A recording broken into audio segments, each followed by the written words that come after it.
নমস্কার, MN family থেকে আমি মানসী। আজকে নিয়ে চলে এসেছি আবার একটি নতুন ভিডিও। তো চলুন। আর সন্ধ্যেবেলায় খুব ফুচকা ফুচকা খেতে ইচ্ছা করছিল।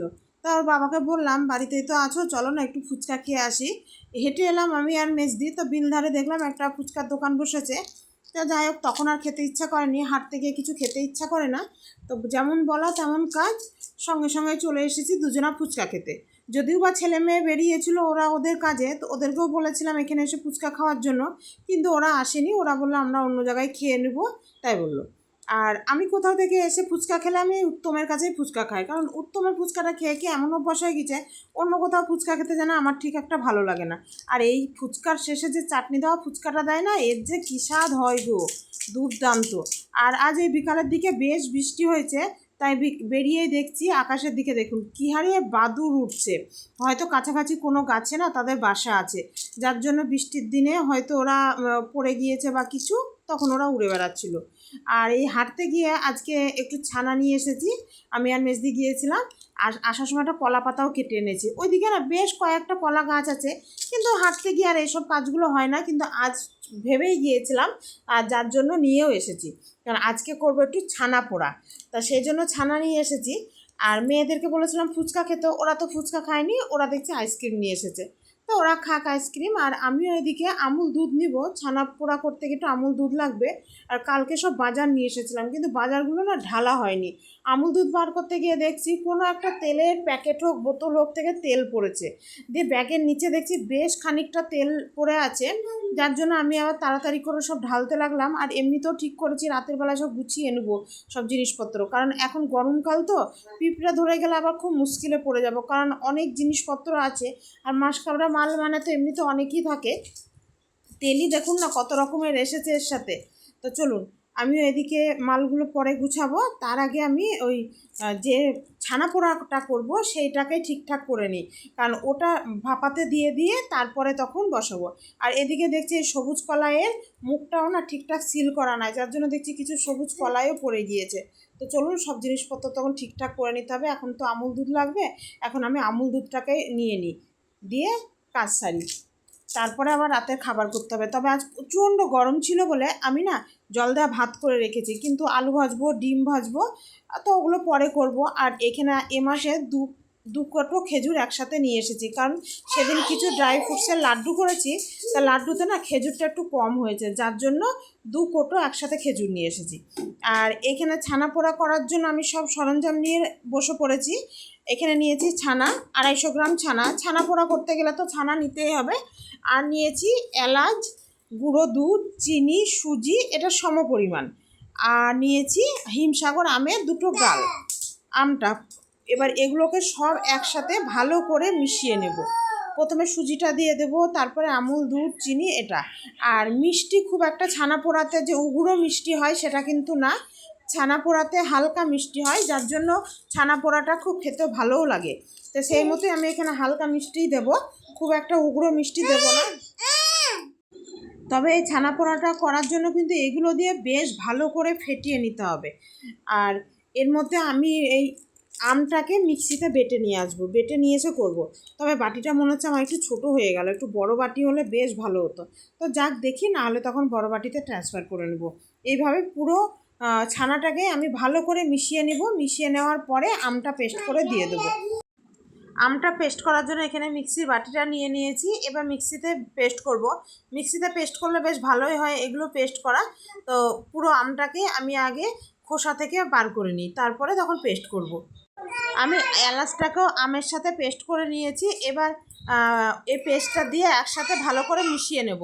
পুরো আমের পেস্টটাই দিয়ে দেবো। তবে এগুলো না যে কোনো খাবার করতে গেলে হিমসাগর কি রানী আম এগুলোই ভালো হয়, কারণ এগুলোই না কোনো আঁশ ভাব থাকে না। আর আঁশ দেওয়া আমগুলোই কোনো খাবার করতে গেলে খুব একটা ভালো হয় না, মুখে বারে বারে আঁশ বাঁধে।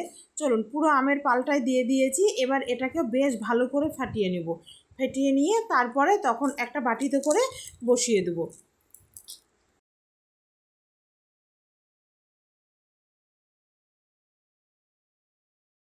এবার আমি এখানে একটা স্টিলের বাটি নিয়েছি, আর এর মধ্যে কলার পাতা দিয়ে দেবো, যে কলার পাতাটা নিয়ে এসেছিলাম।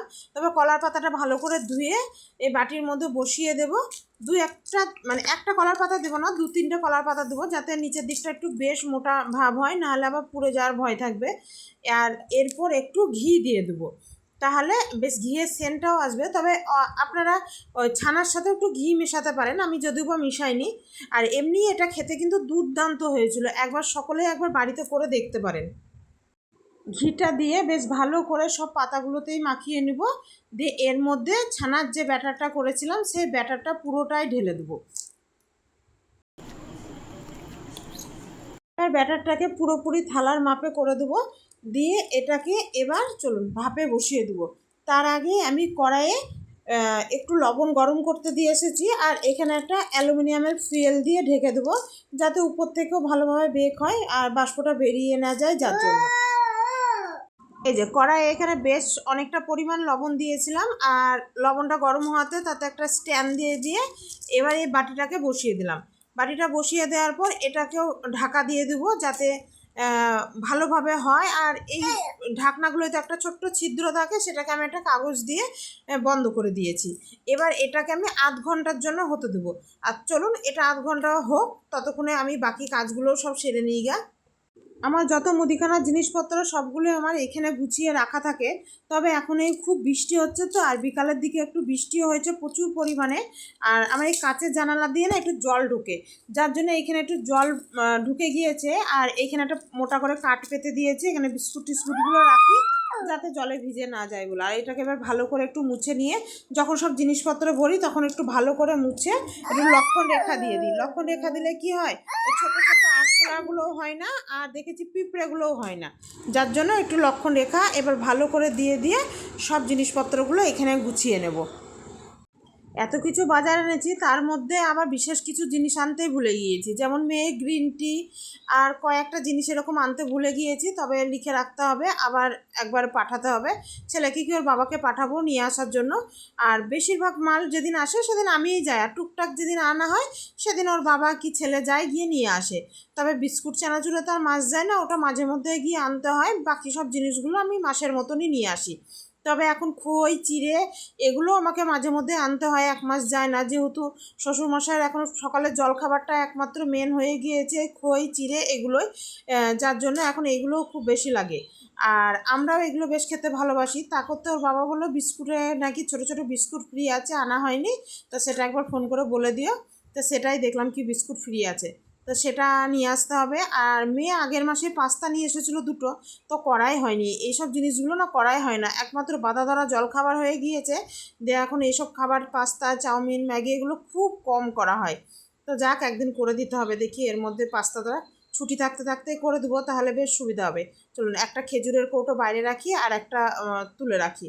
আর এদিকে লবণটাও শেষ হয়ে গিয়েছে, আমি লবণটাও ঢেলে নিই।